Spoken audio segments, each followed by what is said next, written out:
Por la señal de la Santa Cruz de nuestros enemigos, líbranos, Señor Dios nuestro, en el nombre del Padre, del Hijo y del Espíritu Santo. Amén. Señor mío y Dios mío, creo firmemente que estás aquí, que me ves, que me oyes. Te adoro con profunda reverencia. Te pido perdón de mis pecados y gracia para hacer con fruto este rato de oración. Madre mía Inmaculada, San José, mi Padre y Señor, Ángel de mi guarda, interceded por mí. Bueno, en este cálido verano que estamos pasando,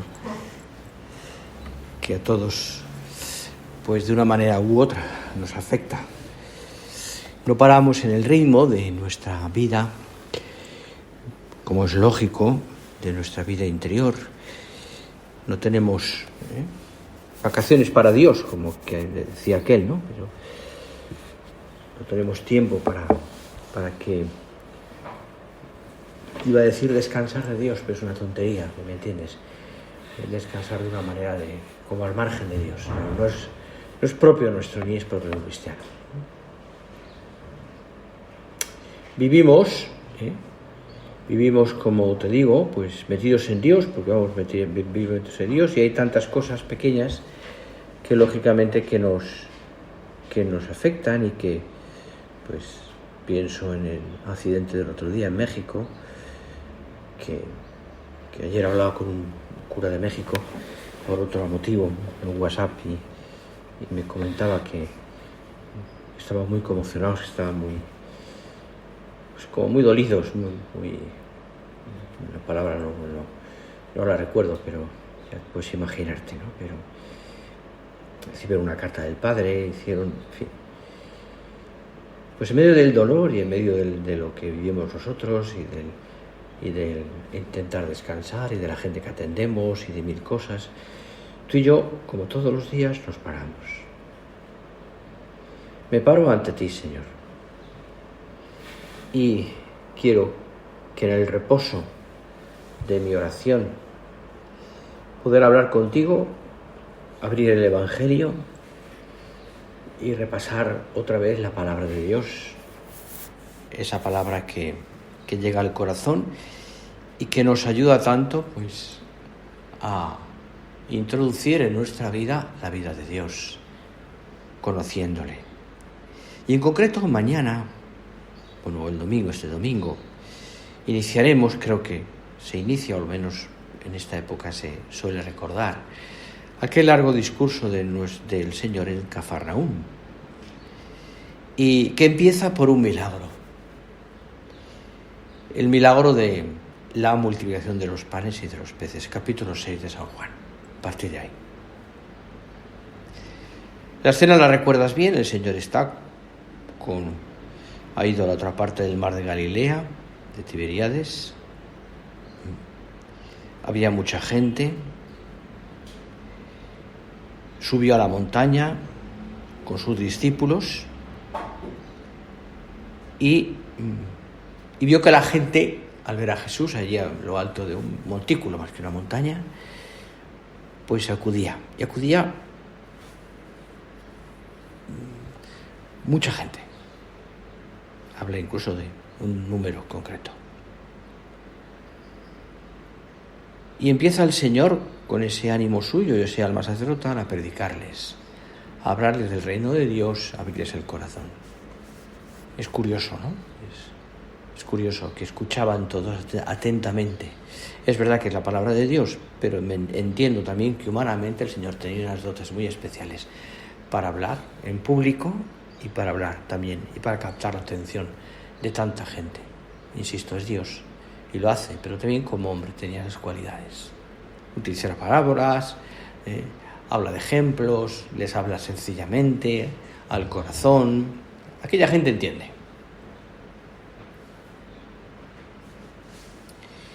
Y pasa el tiempo,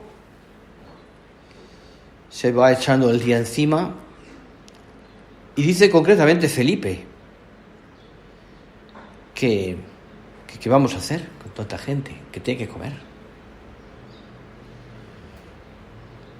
Y el Señor le dice con gracia y sabiendo lo que iba a pasar, dadle vosotros de comer. Pero y Felipe dice, es imposible, no tenemos dinero para dar a tanta gente, ¿no? No, yo creo que Felipe hizo un cálculo y la medida de cocina no le daba, ¿no? Puedo decirlo así, ¿no? Vamos, era imposible. Y aparece Andrés, y Andrés, hermano de Simón Pedro, le dice que hay un chico allí con 5 panes y 2 peces. Ya sabes. El Señor dice a la gente que se siente y que traigan ese cesto. No sé si al chico le costó darlo o no, porque era su comida o su merienda o lo que fuera. El caso es que es generoso y lo da. Y ya sabes el resto. Se produce el milagro. Se remultiplican los panes y los peces. ¿Cómo? Ni ellos mismos lo entendían. Ni ellos mismos lo entendían. Ellos saben por qué y cómo lo hace el Señor.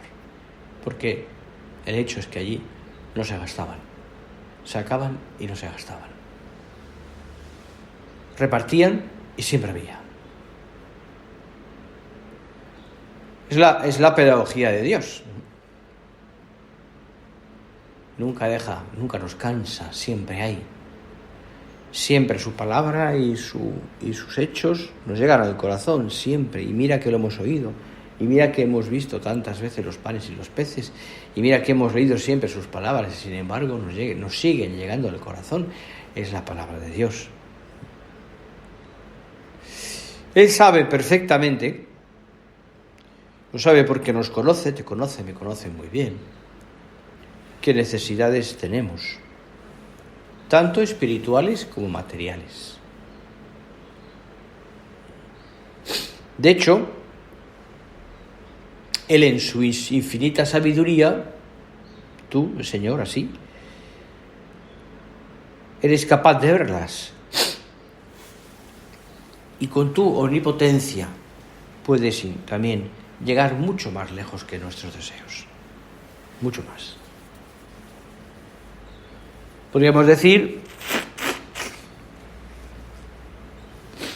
porque así es, que el Señor ve más allá de nuestra pobre lógica y que es infinitamente generoso. Repito, infinitamente generoso. Mira que lo hemos escuchado a veces y también es verdad que nos cuesta.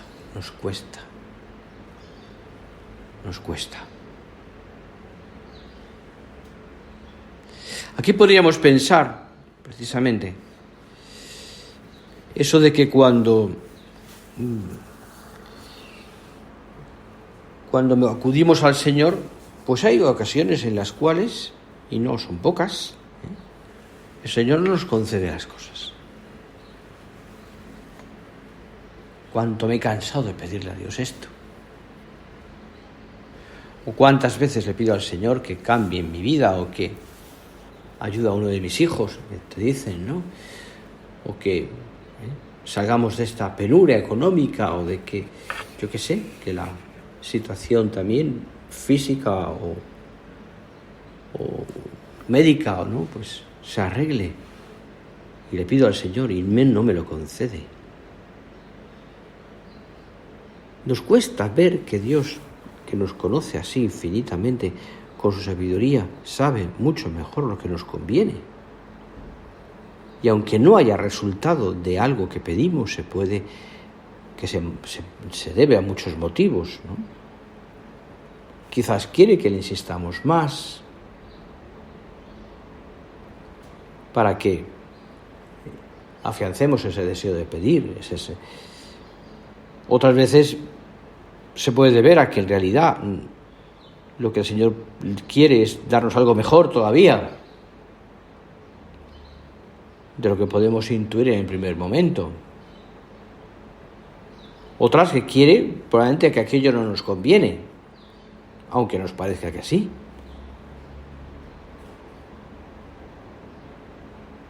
Al mismo tiempo, en esa oración de petición y en esa confianza que tenemos que tener cuando pedimos algo al Señor o cuando le decimos ahí esa necesidad. Hay tanta gente necesitada, hay tanta gente que necesita comer, que necesita el alimento. Lo que nos invita el Señor es que miremos a los demás. Es decir, que también tú y yo asumamos los problemas de las personas.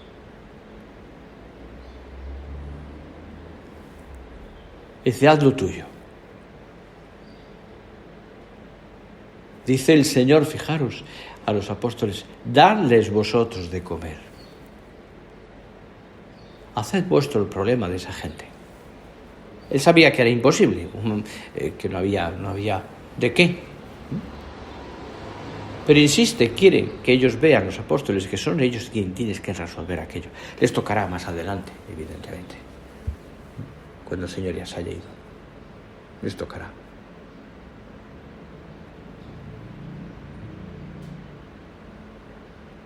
Poner vuestra ciencia humana, poner vuestros talentos, para que esa gente pueda llegar, pueda comer, pueda cambiar, ¿Qué haces tú por los demás? ¿Cómo les ayudas tú? ¿Cómo rezas? Y no rezas, sino además piensas y le das vueltas, ¿sí? Bien sabía él lo que iba a hacer, pero quiere que nosotros participemos también de su compasión.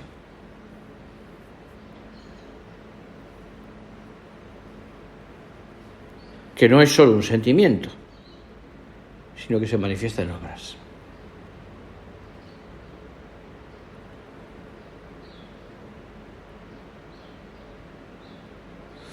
Sabe el Señor, además, algo muy importante, que aquella necesidad, aquella gente, como pasa hoy también, no es solamente una necesidad de pan material, sino que están necesitados de amor, de Dios, mejor dicho, de amor y de esperanza.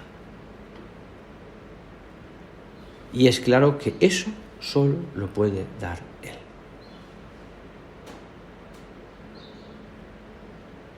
Eso solo lo puede dar Él.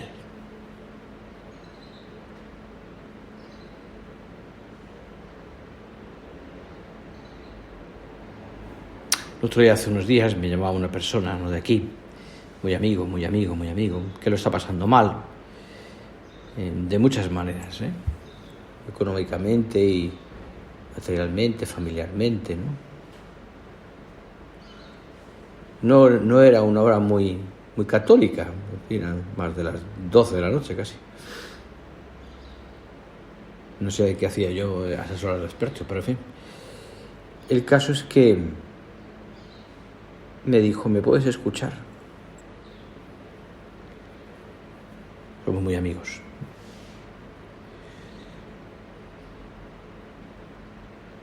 Y me dijo, no quiero pedirte nada. Solo reza por mí, pero escúchame. Y empezó a orar. No tenía yo muchas soluciones, pero en fin, empezó a orar. No te voy a decir a qué hora acabamos. El caso es que me agradeció, simplemente. No dije mucho, por no decir casi nada.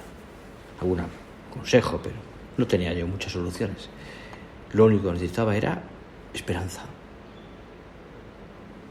Ser escuchado. Ser querido. Algo que solamente un amigo puede dar. Sobre todo Dios, que es el amigo.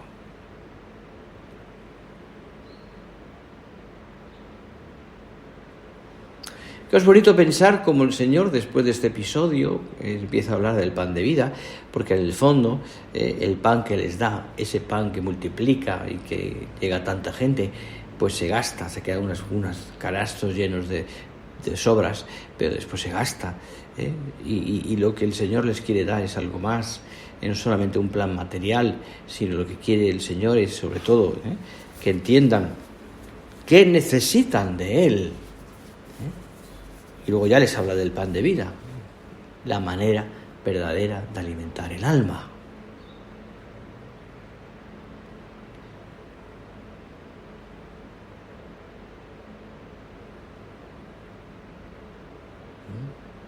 De conocerle a Él, de amarle. El otro día, en la primera comunión que tuve, lejos de aquí, hacemos un diálogo a veces en las comuniones con los niños o las niñas. Al principio muy breve, ¿no? Pues, ¿qué pedís a Jesús? Pedís, pues, el pan de vida. ¿Y qué es el pan de vida? El pan de vida es Jesús. Y cuando le dije a una de las niñas, ¿y qué le pides al Señor? Y me tenía que responder el pan de vida. Me dijo, ser muy amiga suyo. Ser muy amiga suyo. Y me gustó, ¿no? Es decir, en el fondo, recibir al Señor es ser muy amigo de Dios.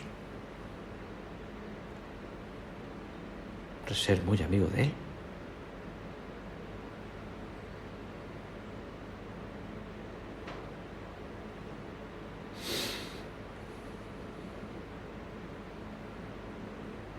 Aquí hay un muchacho que tiene 5 panes de cebada, 2 peces, ¿qué es eso para tantos?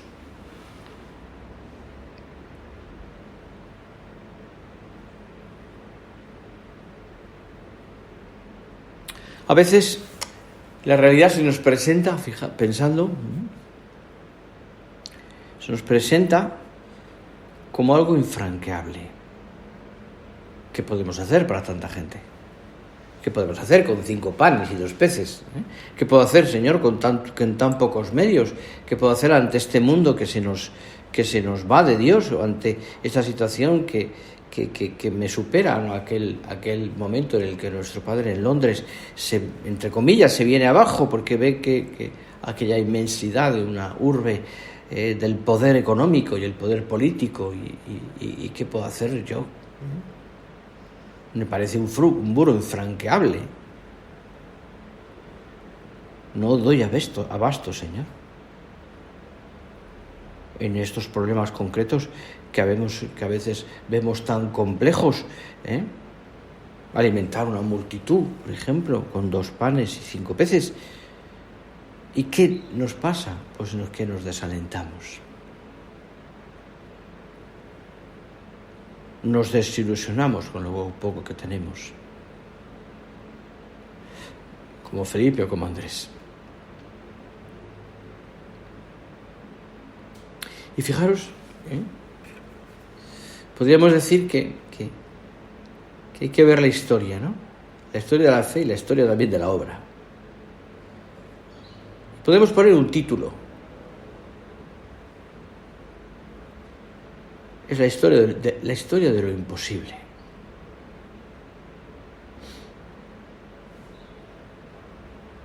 No tiene sentido que 12 hombres sin especiales cualidades hayan logrado llevar el Evangelio hasta el otro extremo del mundo conocido a lo largo de los siglos.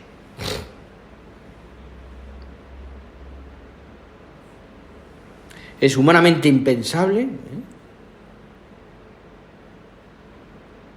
que él solo, nuestro Padre, al principio, al ver lo que el Señor le pedía, y reunirse de unos poquitos y unas poquitas, por la gracia de Dios, humanamente imposible, hiciera lo que hizo.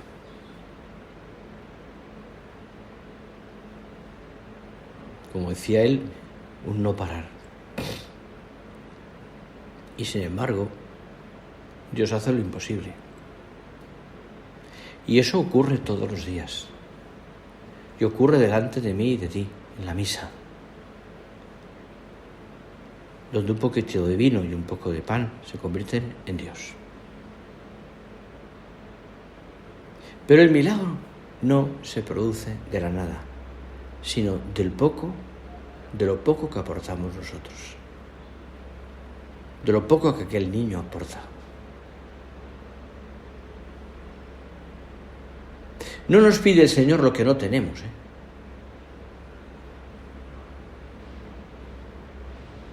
no nos pide imposibles, en ese sentido de lo imposible, humanamente hablando, imposible, sobrenaturalmente sí, pero humanamente no nos pide lo que no tenemos.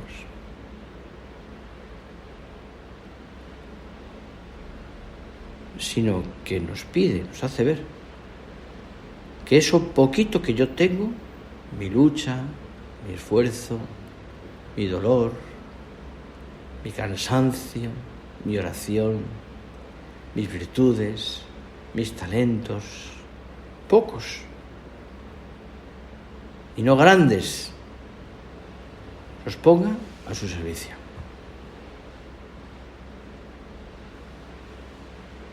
Y entonces se produce el milagro. Entonces sí. ¿De qué depende? No tanto de la buena voluntad nuestra o del empeño que pongamos, sino sobre todo de que dejemos que Dios actúe.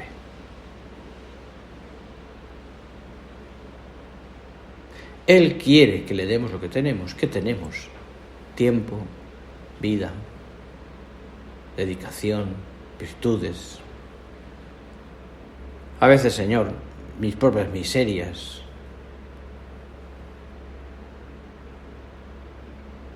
Y Él hará el resto.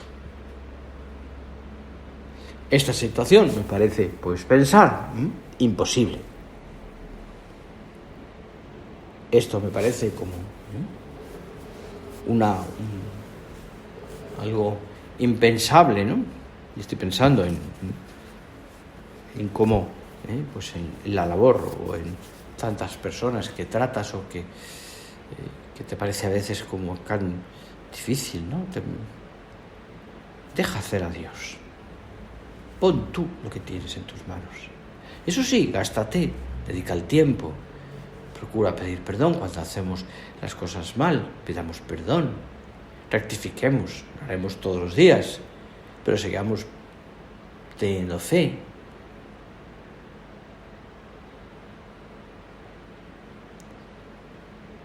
Él hará el resto. Lo tenemos H comprobado. Es verdad que a veces ni no nos convencemos, pero Él hará el resto. Tuvieron después los apóstoles que lidiar con problemas mucho más serios, seguro, al cabo de los siglos, del tiempo, perdón. Y seguramente recordaré aquella escena junto a Jesús, donde se vieron abrumados porque la muchedumbre no tenía que comer y Jesús lo solucionó.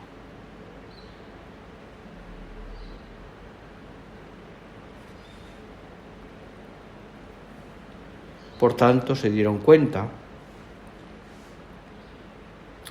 de que la fe con la que el Señor espera que actuemos no consiste en la confianza en nuestras cualidades, ni mucho menos, sino consiste en poner al servicio del Señor lo que tenemos. Actuar, diría, como si esos 5 panes o 2 peces fueran suficientes.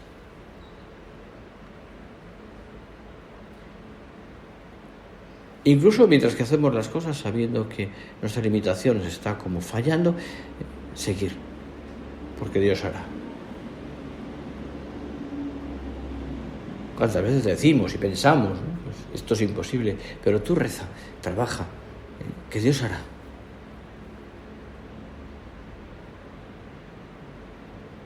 Que Dios hará. Decía nuestro padre aquello, creo que era en Surco, el optimismo cristiano, decía, no es un optimismo dulzón, ni tampoco una confianza humana en que todo saldrá bien. Esa confianza del perdón de la persona que podemos llamar como el happy, ¿no? Todo, ¿no? Sigue diciendo, es un optimismo que hunde sus raíces en la conciencia de la libertad y en la seguridad, añade, en la seguridad,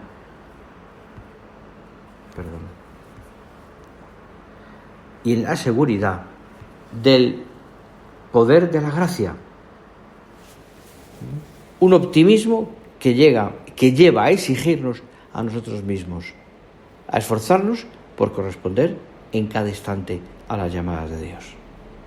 No es un optimismo dulzón del que piensa que todo saldrá bien, sino el que nos lleva a exigirnos a nosotros mismos, a esforzarnos, a corresponder a las llamadas del Señor. Preguntémonos cada día a la noche: Señor, hoy me he exigido de verdad. Hoy he podido corresponder, he sabido corresponder. Por supuesto que nos hacemos cargo de las dificultades, no somos inmaduros o inconscientes.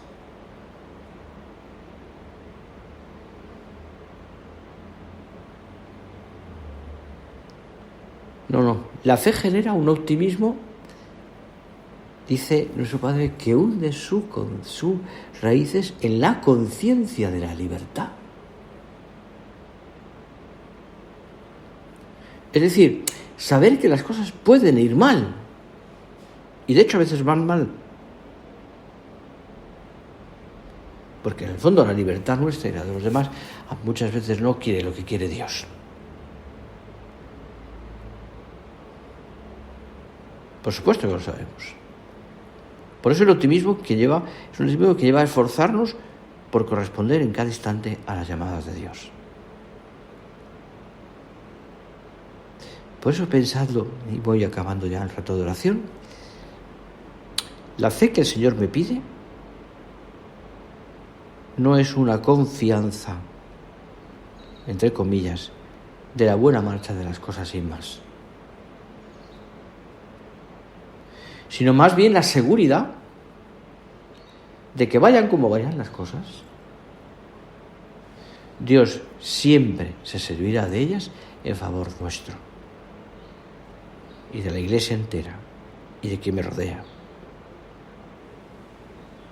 Es decir, Dios no espera que las cosas me salgan bien sin más. Ni tampoco yo puedo esperar que Dios, que si hago las cosas que debo, Dios me va siempre a favorecer.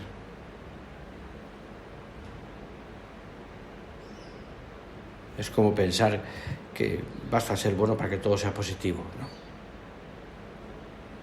Lo que espera Dios es que me fíe de Él. Que me fíe de Él. Y por eso ponga yo lo que está de mi parte para que las cosas vayan bien. Y lo logre o no lo logre, salga bien o no, haya siempre el fruto o no, aquello siempre será positivo.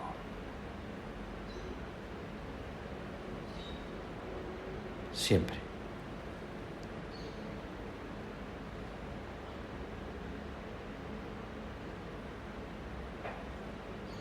Vamos a pensarlo. Ya es la hora. Mirando a la Virgen también y pensando en ella. El milagro de la multiplicación de los panes y de los peces, pues me ayuda a pensar también en cómo la eficacia humana, divina en nuestra vida, está siempre en estar muy unidos al Señor. La Virgen nos enseña precisamente eso, como la eficacia de las cosas de Dios es real, es así. ¿Por qué? Porque tuve fe, porque confié en ti, Señor. María se destaca precisamente por eso, porque confía en Dios. Y de ahí el fruto de tu vientre, bendito. Vamos a poner todo esto en manos del Señor y en estos días de descanso, de verano, ¿no? Pues haciéndonos oración, pensemos en esto, Señor, que yo sepa, que yo aprenda, a poner mi confianza en ti, a no dejar de poner los medios que tengo a mi mano, pero siempre confiar en ti. Y así tener la seguridad, no perderé nunca la alegría de un hijo de Dios.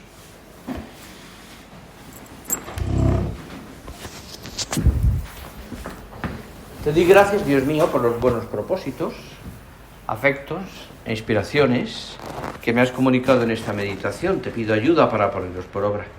Madre mía Inmaculada, San José mi Padre y Señor, Ángel de mi guarda, interceded por mí.